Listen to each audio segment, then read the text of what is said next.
want to try one other kind of exercise with each one of you. It's going to be a yes and exercise, okay?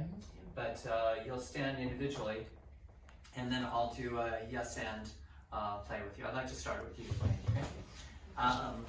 And I always just start with something basic, and you just add something to it. In this form, there are no questions. Can't ask any questions. And everything starts with yes and. Okay, so I'm training your mind to think in terms of yes and.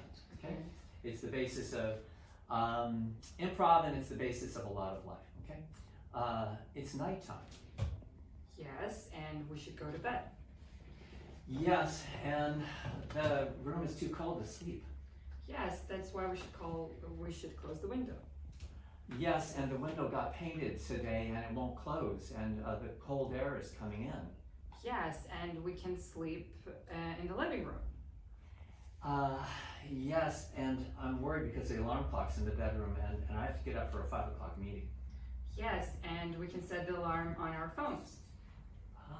Okay, good. You try it. Okay.